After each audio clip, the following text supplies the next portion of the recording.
So now that we just finished going through going through exponential functions, we're going to discuss what logarithmic functions are. This is out of section 9.5 in the textbook. But let's think about this function y equals 2 to the x. Okay, we have this function here graphed. And thinking about it graphically, how can we find the inverse? So remember back in the day, we had to swap x and y values, okay, to find the inverse. So I'm going to go through, and I had 0, 1 for this function, and I had 1, 2, and then I had 2, 4, and then 3, 8. So that means the inverse of this function, it has points at 1, 0, 2, 1, 4, 2, and 8, 3. Okay? So let's plot these points and let's see what we get.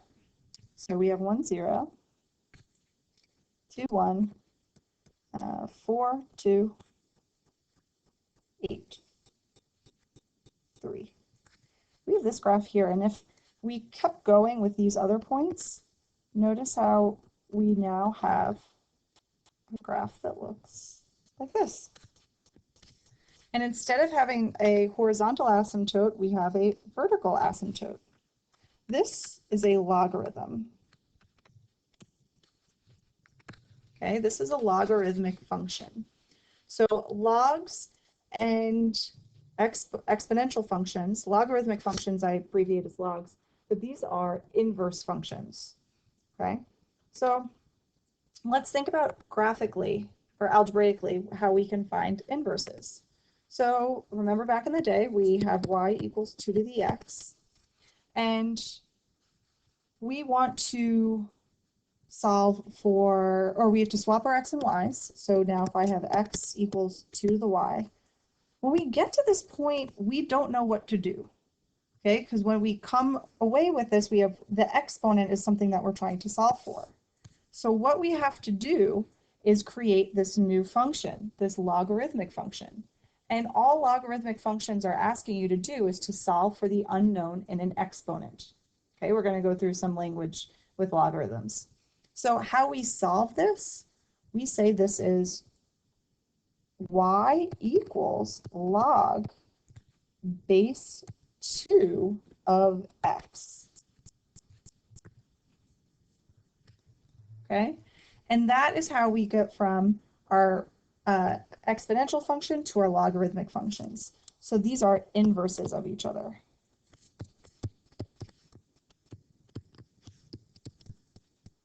Okay. All right, so why do we need logarithms? So if we didn't understand that, that example before and how we were finding the inverse, let's think about a real life example we would have to solve for an unknown in an exponent. So let's read this together. After a nuclear meltdown, a town is unsafe to live in. The radioactive material present has a half-life of 12 years. It will be safe to enter the community again when the amount of material drops to 3 grams. If there was initially 500 grams exposed to the area, when will it be safe to enter the town again? So,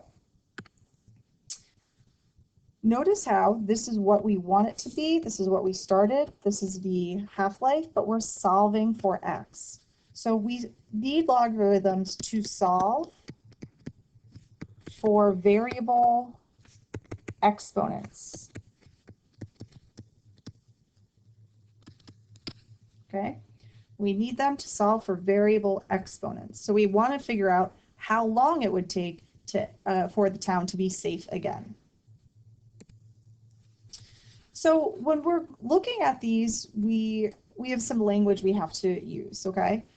Y equals log base b of x is how we speak this equation. The variable y is called the logarithm of x, okay? But this is important, how we speak this, the log base b of x.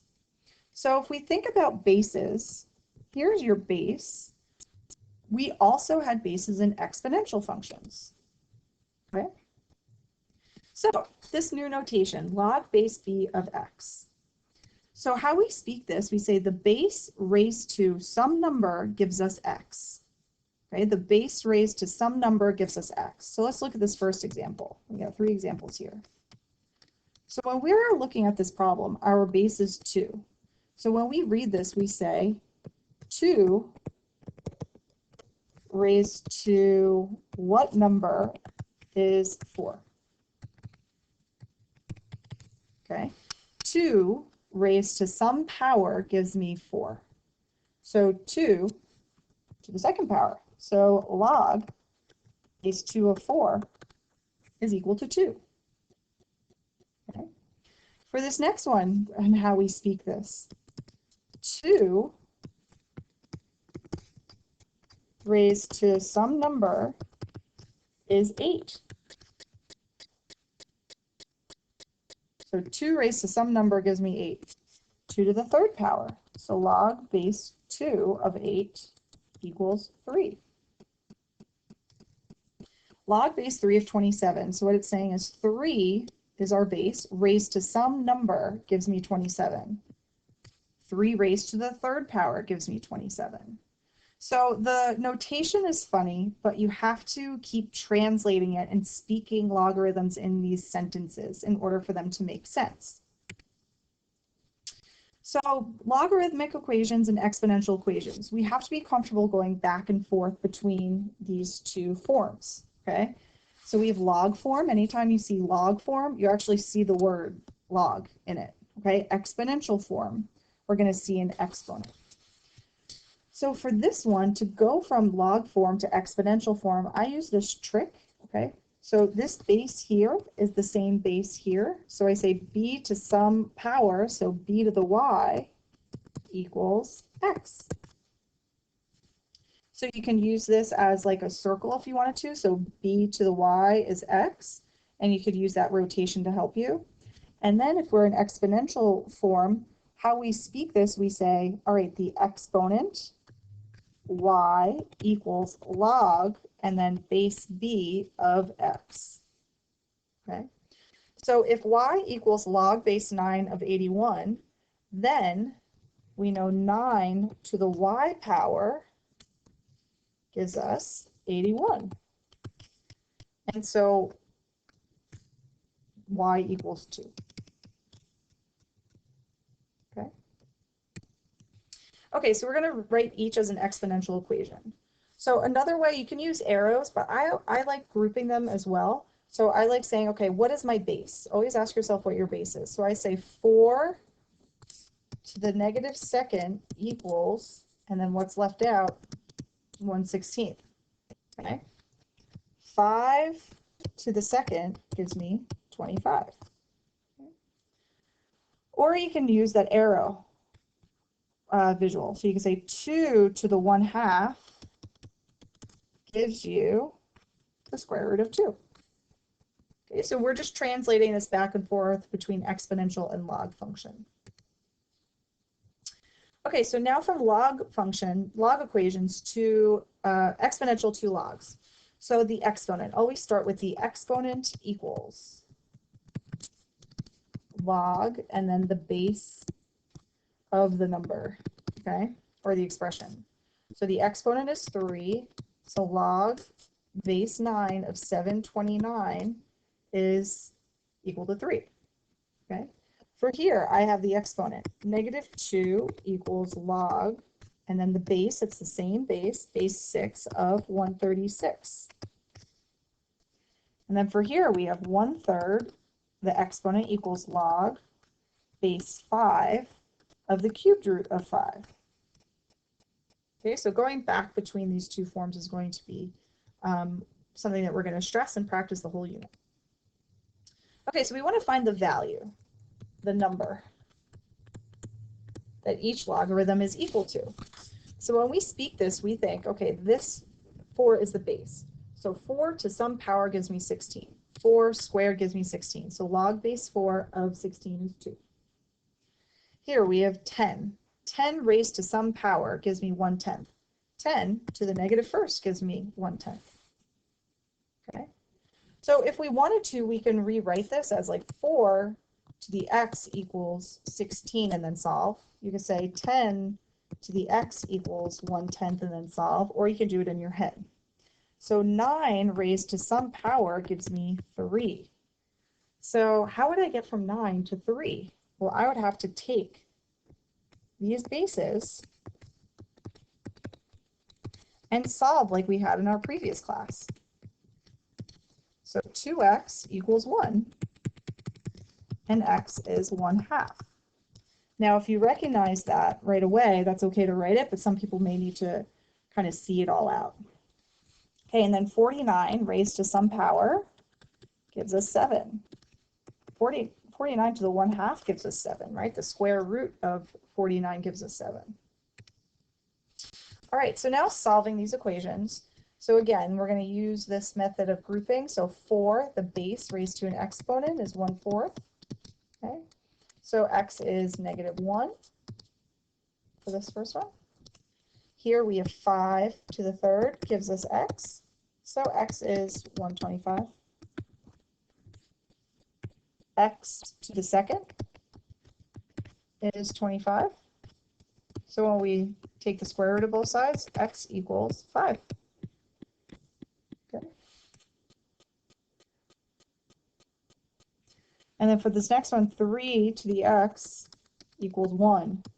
So we all should know this, 0.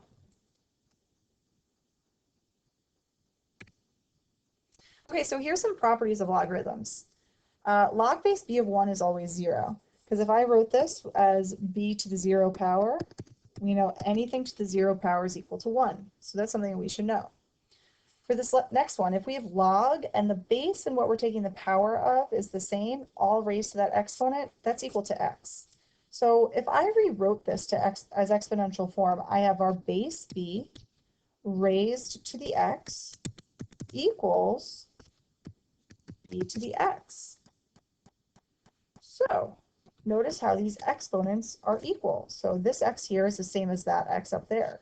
So this is a way, so if I have log base 6 of 6 to the second, this is equal to 2. And then here, this is an exponential form. It looks kind of strange, but if I rewrite it into log form, we have the exponent, which is log base b of x equals log base b of this x. So in the same way we had one-to-one property of exponents, we have a one-to-one property of logs.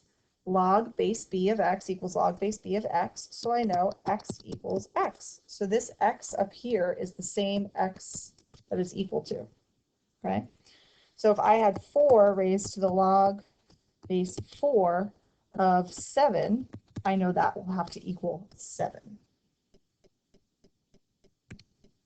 So here we are. Let's go with it. All right, so we have log base 3 of 27 raised to the 8th. Right, so we need the same base, right, if we want to use this property. So I could say log base 3 of 3 to the third to the 8th, which turns into log base 3 of 3 to the 24th. When we multiply those exponents, so this equals 24. Okay. And then log base 7 of 7 raised to the 4th is 4. For this one, we have the same bases, and the log is in the exponent. So we have 4 plus, and then log base 5 of 2. So 5 raised to some power gives us 25. 5 to the second power gives us 25. So this turns into 6. Let's look at this problem now. We have log base 8 of 8 and then times 5. Okay, so log base 8 of 8. 8 raised to some power gives us 8. 8 to the first power gives us 8. So we have 5 here. And then 3 raised to the log base 3 of 8. So 5 plus 8 is 13. So using those properties that we have.